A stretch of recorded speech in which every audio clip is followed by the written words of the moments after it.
ওই সময় আমাদেরকে বলা হয়েছে যে রাক্তর ফ্যামিলি কার্ড, এবং রাজনৈতিকভাবে এই ভাষাটাও গ্রহণযোগ্য নয়। তো এই কথার যথাযথ জবাব হয়তো এরকম ভাবে আমি দিতে পারতাম যে নেতুর ফ্যামিলি কার্ড, কিন্তু আমরা এই ধরনের রাজনৈতিক শিষ্টাচার বহিত আচরণ করতে চাই না। পৃথিবীর কোনো ওয়েস্টমিনিস্টার সিস্টেমে, অনেকগুলো প্রায় হচ্ছে আপনার 50-এর অধিক কান্ট্রি ওয়েস্টমিনিস্টার সিস্টেমে পরিচালিত হয়, কোথাও আপনি দেখবেন না যে প্রধানমন্ত্রীর মেয়াদের কোনো লিমিটেশন আছে, কিন্তু আমরা কিন্তু সেটাও মেনে নিয়েছি। নির্বাচনী ইশতেহারে আমরা বলেছিলাম যে 10,000 টাকার নিচে যে কৃষি ঋণ আছে এটা আমরা সুদ সহ মওকুফ করে দিয়েছি। আমরা কিন্তু অলরেডি 12 লক্ষ কৃষকের প্রায় 1,500 কোটি টাকার মতো আমরা মওকুফ করে দিয়েছি। সরকারের যদি সমালোচনা হয়, গঠনমূলক সমালোচনা, সেটা সরকারকে সবসময় রাইট ট্র্যাকে রাখতে নিয়মই এটা আমরাই চাই। কিন্তু দীর্ঘদিন ধরে হয়তো যে আলোচনাটা কম হয় প্রয়োজনের তুলনায়, সেটা হচ্ছে যে বিরোধী দলের দায়িত্বশীল আচরণ।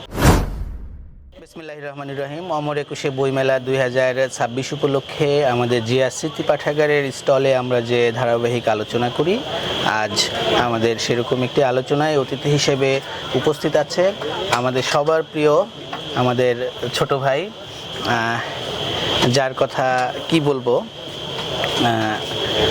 ওর গুণের কথা পরে বলি, আগে বলি আমাদের শাহরিয়ার মজুমদার শিমুল।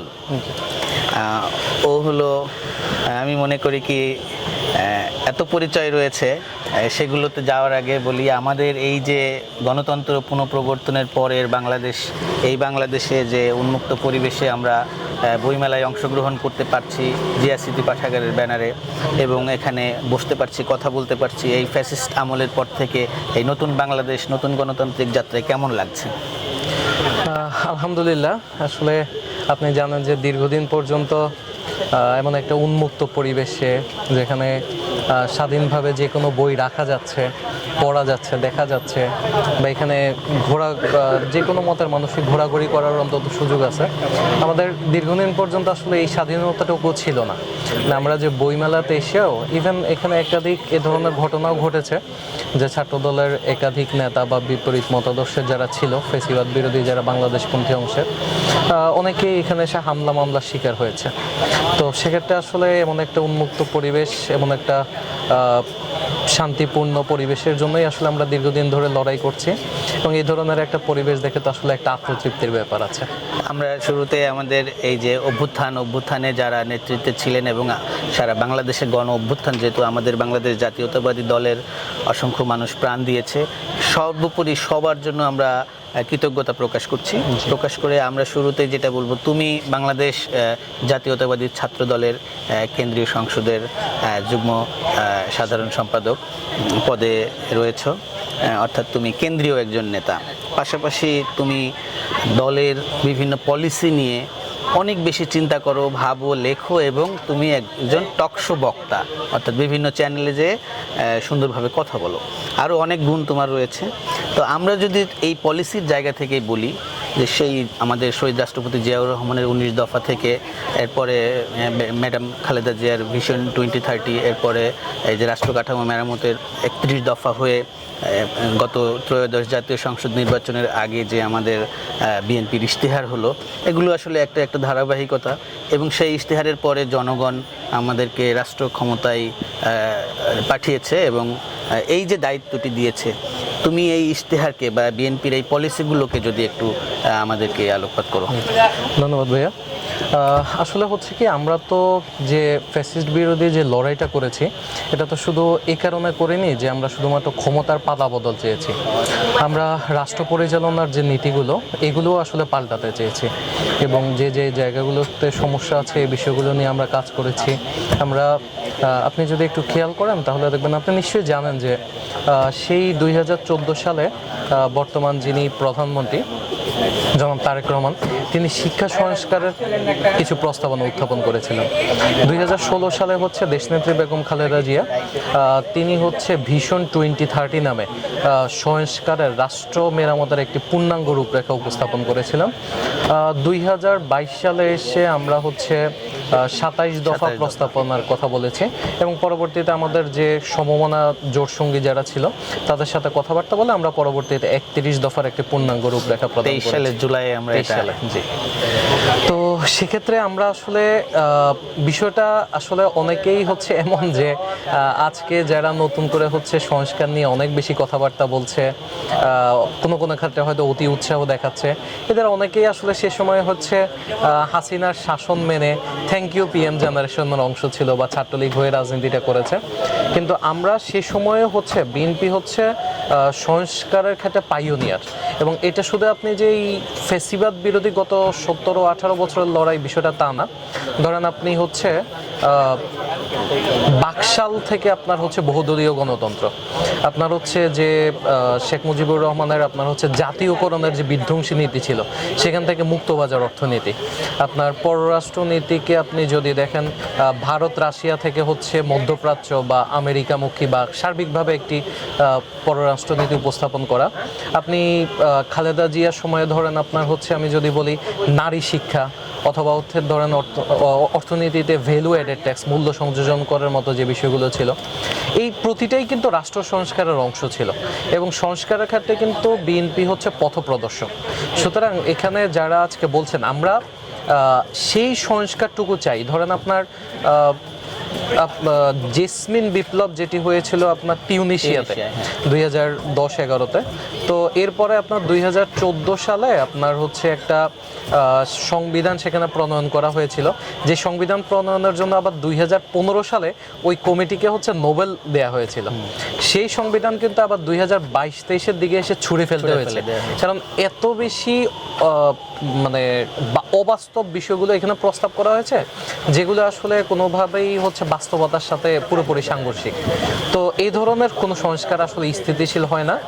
এটা হচ্ছে মানে আমরা চাই এমন বিষয় যেগুলো আসলে বাস্তবসম্মত। সেটাই, তো রাষ্ট্র তো আসলে একদিনের বিষয় দেখেন, না। আমরা হচ্ছে আপনার দীর্ঘদিন ধরে বাংলাদেশের সংস্কারের ক্ষেত্রে বা মুক্ত মত প্রকাশের ক্ষেত্রে 70 অনুচ্ছেদে একটা বিশাল বাধা হয়েছিল, ফ্লোর ক্রসিং যেটা।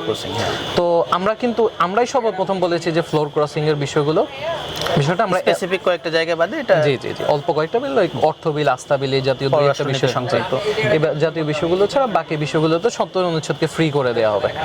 আপনার হচ্ছে ধরেন বাংলাদেশ, আপনি জানেন যে এটা বাংলাদেশ রাষ্ট্রটা হচ্ছে যে নীতিতে পরিচালিত হয় গণতন্ত্রের যে ধারাতে, ওয়েস্টমিনিস্টার সিস্টেম। পৃথিবীর কোনো ওয়েস্টমিনিস্টার সিস্টেম, অনেকগুলো প্রায় হচ্ছে আপনার 50-এর অধিক কান্ট্রি ওয়েস্টমিনিস্টার সিস্টেমে পরিচালিত হয়। কোথাও আপনি দেখবেন না যে প্রধানমন্ত্রীর মেয়াদের কোনো লিমিটেশন আছে, কিন্তু আমরা কিন্তু সেটাও মেনে নিয়েছি। আমরা তো নিজেরাই আমরাই প্রস্তাব করেছি। তো সেক্ষেত্রে আসলে আমাদেরকে যে সংস্কার বিরোধী হিসেবে উপস্থাপন করা, এটা আসলে মোটেও যুক্তিযুক্ত না। আমরাই সংস্কারের পথপ্রদর্শক, আমরাই অতীতে রাষ্ট্রের মৌলিক সংস্কারগুলো করেছি এবং আগামীতেও বাস্তব সংস্কারগুলো আমরাই করতে চাই। জনগণ আসলে বুঝে, আমাদের 31 দফা যখন এসেছে মানুষজন তো কম বেশি ওইভাবে প্রচার সুযোগ না পেলেও মানুষজন জানে সংস্কারগুলো অ্যাসপাইরেশন কাদের ছিল। এবং 31 দফা আপনি দেখবেন যে এটা এমন একটা প্রস্তাবনা যেখানে হচ্ছে রাষ্ট্রের প্রতিটা মৌলিক বিষয় সম্পর্কে প্রস্তাব করা হয়েছে। এমন কোনো দিক এবং বিভাগ নাই যে বিষয়ে এখানে কথা বলা হয়নি। এই জায়গা থেকেই যদি আমরা বলি যে এগুলো তো মানে স্বপ্ন না বলে প্ল্যান বলতে পারি, আরো বেটার হয়। তো এই প্ল্যানগুলো বাস্তবায়নের জন্যই তো জনগণ আমাদেরকে সুযোগ দিয়েছে। এই জায়গা থেকে বর্তমান সরকারের যদিও মূল্যায়ন করার মতো সময় হয়নি, অল্প কিছুদিন হয়েছে, এই সময়টুকুকে কিভাবে তুমি মূল্যায়ন করবে? দেখেন, বিএনপি সম্ভবত শপথ নিয়েছিল হচ্ছে 17ই ফেব্রুয়ারি, অর্থাৎ এই সরকারের বয়স এখনো কিন্তু পুরোপুরি 1 মাস হয়নি। আপনি এখানে দেখবেন যে আমার নির্বাচন এটা এখনো উঠে নাই। তো এর আগেই কিন্তু আমরা আমাদের ইশতেহারের অনেকগুলো বাস্তবায়ন আমরা অলরেডি করে ফেলছি। আপনি যদি দেখেন যে আমরা প্রথমেই হচ্ছে আমাদের নির্বাচনী ইশতেহারে আমরা বলেছিলাম যে 10,000 টাকার নিচে যে কৃষি ঋণ আছে এটা আমরা সুদসহ মওকুফ করে দেব, এটা প্রথমেই। এবং আপনি আওয়ামী লীগের আমলে দেখবেন যে 5,000 টাকার জন্য একজন কৃষককে গ্রেফতার করে নিয়ে যাওয়া হয়েছে, কিন্তু আমরা কিন্তু অলরেডি 12 লক্ষ কৃষকের প্রায় 1,500 কোটি টাকার মতো আমরা মওকুফ করে দিয়েছি। আপনি এরপরে দেখবেন যে আমরা আমাদের ইশতেহারে বলেছিলাম যে শিক্ষার্থী, প্রতিবন্ধী এবং 60 বছরের ঊর্ধ্বে যারা, তাদের জন্য রেল ভাড়া আমরা 25% কমানোর কথা বিবেচনা করব, এটা হচ্ছে আমাদের ইশতেহারে ছিল। বিবেচনা না, আমরা কিন্তু অলরেডি সিদ্ধান্তটা করা হয়ে গেছে। আপনি যদি দেখেন অলরেডি আপনার ফ্যামিলি কার্ড, এটার পাইলট প্রকল্পগুলো শুরু হয়ে গেছে। আজকে ইমাম মুয়াজ্জিনদের যে সম্মানী প্রদানের বিষয়টা, এবং এটা শুধু ইমাম মুয়াজ্জিনদের জন্য না, এটা হচ্ছে আপনার ধরেন মন্দিরের সকল ধর্মের যারা প্যাগোডার অধ্যক্ষ সবার জন্যই কিন্তু এই বিষয়টা করা হচ্ছে। তো আপনার হচ্ছে ইনক্লুসিভ বাংলাদেশের একটা আপনি দেখেন আপনার মানে আমাদের দেশের একটা বড় অংশ যারা বিদেশে হচ্ছে পড়াশোনা করতে যায় উচ্চশিক্ষার জন্য, তাদেরকে আমরা ইশতেহারে বলেছিলাম যে তাদেরকে 10 লাখ টাকা পর্যন্ত জামানতবিহীন গ্যারান্টি, ব্যাংক গ্যারান্টি প্রদান করা হবে। এটা অলরেডি প্রধানমন্ত্রী দিক নির্দেশনা দিয়ে দিয়েছে। এই একটা জিনিসের কারণে অনেক ছেলে বিদেশে অ্যাপ্লাই করার পারে না, কারণ এই লিকুইড মানি না থাকার কারণে একসাথে অনেক বড় অঙ্কের টাকা। তাহলে আমরা বলতে পারি যে সরকার যথাযথভাবে তাদের যে পরিকল্পনা সেই অনুযায়ী চেষ্টা করে যাচ্ছে। এক্ষেত্রে তুমি আগামীতে কি কি প্রতিবন্ধকতা দেখতে পাচ্ছ, যেগুলো হয়তো এই প্রয়াসকে অনেক সময় ডিরেইল করতে পারে, বিঘ্নিত করতে পারে? দেখুন, আমি বলবো যে আমাদের দেশে দীর্ঘদিন ধরে একটা আমরা সরকারের যতটা আলোচনা সমালোচনা করি, এটা হোক সরকারের যদি সমালোচনা হয়, গঠনমূলক সমালোচনা, সেটা সরকারকে সবসময় রাইট ট্র্যাকে রাখতে, এটা আমরাই চাই। কিন্তু দীর্ঘদিন ধরে হয়তো যে আলোচনাটা কম হয় প্রয়োজনীয় তুলনায়, সেটা হচ্ছে যে বিরোধী দলের দায়িত্বশীল আচরণ। এখন আপনার হচ্ছে আমরা অনেক দিন ধরে হচ্ছে আপনার ফ্যামিলি কার্ডের কথা বলে যাচ্ছে। এখন ওই সময় আমাদেরকে বলা হয়েছে যে রাখ তোর ফ্যামিলি কার্ড, এবং রাজনৈতিকভাবে এই ভাষাটাও গ্রহণযোগ্য নয়।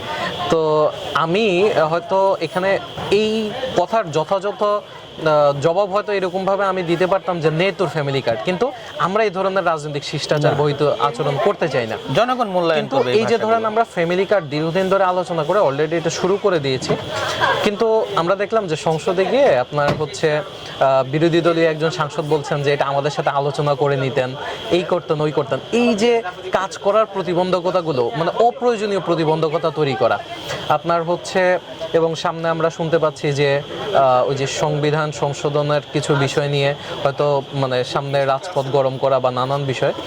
তো একটা কথা আছে, ট্রুথ প্রিভেইলস।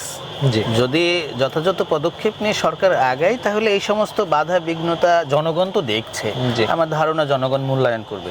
অবশ্যই ওইটাই আপনার গণঅভ্যুত্থান পরবর্তী সময়ে রাষ্ট্রে একটা অস্থিতিশীলতা, একটা পক্ষের ক্রমাগত মব করে যাওয়া, উশৃঙ্খলতা, সেটা হয়তো কিছুটা স্বাভাবিক। কিন্তু আমি মনে করি যে এই ধরনের গত এক মাসে সরকারের যে পারফরমেন্স, এটা যদি ইনশাল্লাহ ভবিষ্যতে অব্যাহত থাকে, তাহলে এবারের চেয়ে আরো বড় ভূমিধস জয় হয়তো আগামী নির্বাচনে হতে পারে। নিশ্চয়ই, একদম আমিও তাই মনে করি।